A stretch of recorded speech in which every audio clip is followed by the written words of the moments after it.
Kahit hindi po kami taga dito, winelcome niyo po kami ng ganito. Maraming salamat po sa inyo.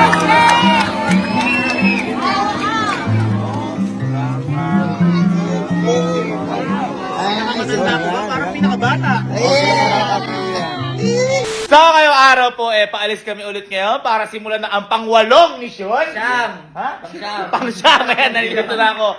Kasi, wala din dito. Kung mapapansin nyo, wala din si Kalo. Kasi may pasok, si Casey. Yes, may pasok. Pero, kahit hindi kami kumpleto, syempre, ipagpapatuloy namin to. Tama. Dahil kahit wala ibang mga kapatid ko, andito naman ang aking mga tropa!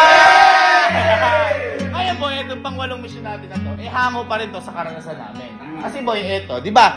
Kung mapapansin nyo, nakapagpamigay na tayo sa mga kakilala natin, Tama. sa mga kabarangay natin, Tama. kumbaga sa mga kalapit natin. At ito nga yun sa mga, yung groceries, kung natatandaan nyo, Groceries. yung unang mission natin, nagpamigay tayo, yung 10 groceries kasi, di ba, tayo noon, hirap na hirap tayo mag-groceries noon. Actually, hindi nga groceries pamamalengke. Tama. Ang tawag natin doon, di ba, pamamalengke kasi nga, limitado yung budget. At saka, mas mura sa palengke kaysa sa groceries, ganyan. At ngayon, yung sinasabi ng karanasan natin, boy, hindi naman po pwede na sa mga kalapit lang tayo magbigay. Tama. Kailangan magbigay din tayo sa mga lugar na hindi pa natin napuntahan. Ayun, yung lugar na hindi napuntahan na yun, ang nagpakilala sa akin ng lugar na to, si Allen, tsaka si Angge. Kasi si Angge at si Allen, tumutulong din tong lihes, kaya napuntahan nila. At ito ang Bacau. Sitio Bacau. Ayan, ngayon, pupunta tayo doon. Pero boy, ito, hindi 10 groceries ibibigay natin para sa kanila. Kung hindi, lahat ng head of the family sa Sitio Bacau, bibigyan natin ng groceries.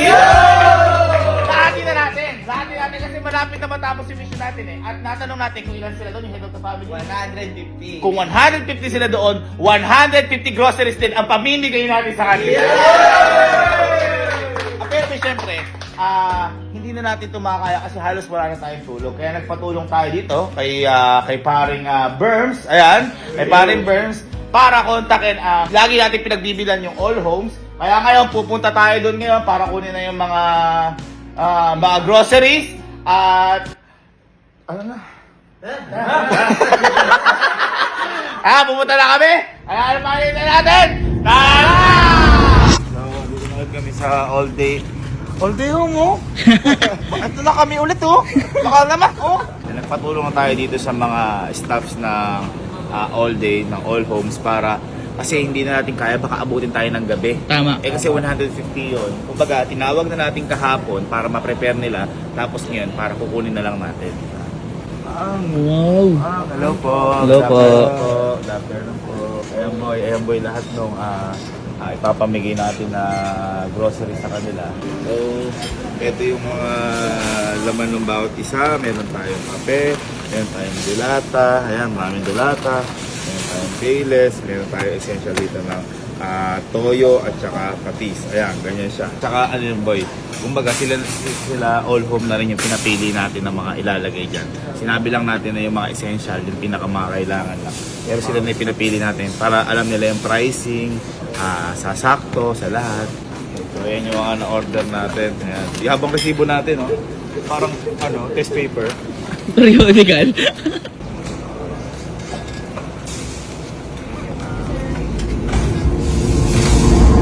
Thank you po, all homes.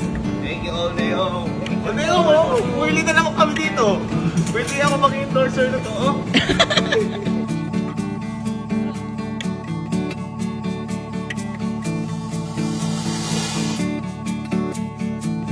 Thank you po. Salamat po. Thank you po. Thank you po. So ngayon, punta na tayo sa Sitio Bacau. At tara, pabigay na natin ang mga groceries.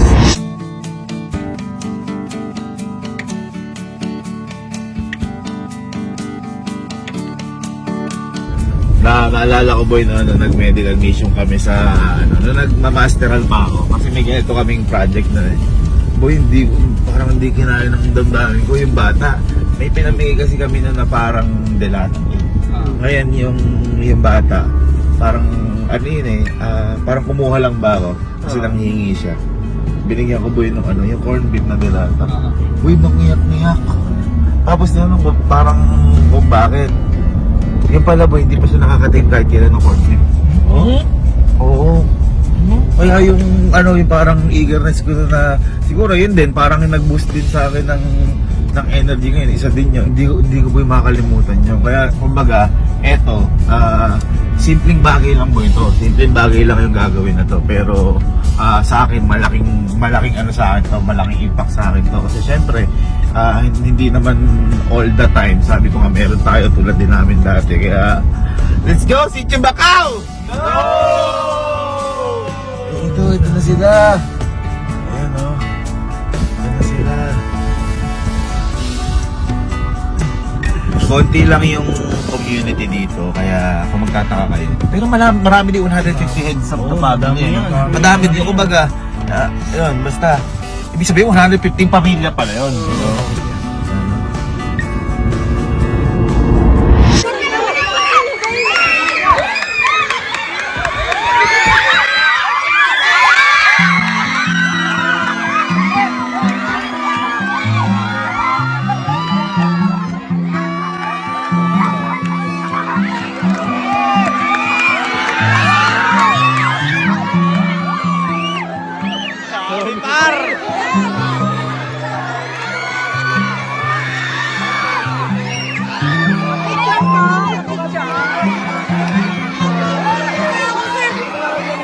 Dami po dito. Hindi ko in-expect. Kala ko parang ang dami.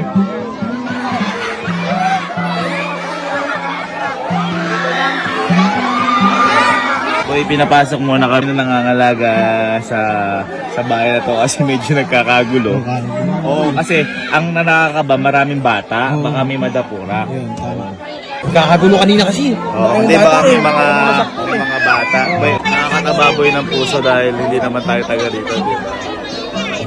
Ayun, thank you po sa pagpunta. Salamat po dahil kahit hindi po kami taga dito, winelcome niyo po kami ng ganito. Maraming salamat po sa inyo. And first time ko po mapunta dito at sana hindi po ito yung last. Kaya maraming salamat po sa inyo. Meron lang po akong hinanda para sa inyo. Ito po yung pang-siyam namin na misyon. At maraming salamat po dahil isa po kayo sa kukumpleto po na to. Malaking bagay po sa akin to dahil kayo po yung makakasama ko po sa celebration po na gagawin na to. May konti lang po ako sa inyong tawag po dito, regalo o ibibigay at sana po makatulong po sa inyo and maraming salamat po sa akin.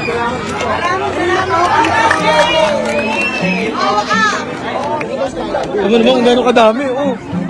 Ang agad dito, kinuha na nila ng stab para di magkagulo. Habang ginagawa namin yung mission na to, may nagtanong sa akin dito na sabi, salamat daw at kung ano daw ba ang pwede nilang gawin para masuklian yung mga ginagawa namin. Sa lahat po na nangyayaring mission sa amin, sobra pa po yung nagagawa niyo para sa amin. Kaya lagi ko po sinasabi sa inyo na sobrang lakas ng impact po sa amin na to. Dahil sapat na po sa amin yung mga salita niyo pong salamat, yung mga gawa niyo po na yakap, yung mga ngiti niyo po, sapat na po sa amin yon at sobra pa po yun. Kaya maraming salamat po, Sitio Bacau. Dahil kahit hindi po kami taga dito, itinuring niyo po kami na parang kapitbahay o kabarangay niyo. Hiling ko lang po sana hindi ito yung huling pagkakataon na makapunta po kami dito at magsama-sama po tayo. Alam ko pong nalalapit na po ang pagtatapos ng mga misyon po na ginagawa namin para sa selebrasyon ng kaarawan ko. Pero yun po, magtatapos lang po yun sa harap ng kamera. Pero tulad ng dati, magpapatuloy pa rin po kami sa likod ng kamera. Gusto ko lang po talaga ipakita sa inyo na sobrang saya ko po na sineselebrate yung kaarawan ko po. Kasama po kayo. Pero gusto lang din po namin linawin na hindi po namin kaya tulungan lahat. Dahil kami din po, limitado lang po yung resources namin para dito. Hindi po kami sobrang yaman na tao. Pero lahat po gagawin namin para makatulong kami hanggat meron pa po kami. Kaya again mga ma'am and sir, mahal na mahal ko po kayo at salamat po sa suporta. Masanda po, parang pinakabata.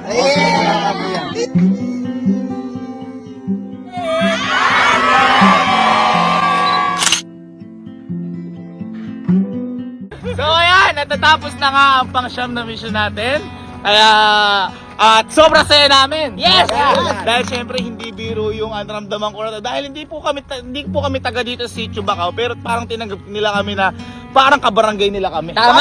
At ito pa po ine-expect ko kasi ang akala ko po parang 150 na yung kukuha, yung mga, di ba gumawa pa sila ng staff. Oo. Akala ko na 15 tao ulit pupunta. Ang di ko po ine-expect, sinama pa po nila yung mga pamilya nila para makita lang kami.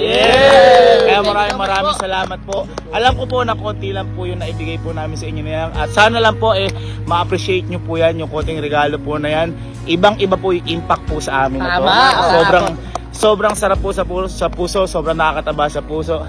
Kaya, boy, di ba natapos na ang pang-siyam na mission natin? Yes! Handa na ba kayo sa panghuling mission natin? Kaya ano bang hinihintay nyo? Kung handa na kayo, basta handa na kami, simulan na natin ang panghuling mission na yan!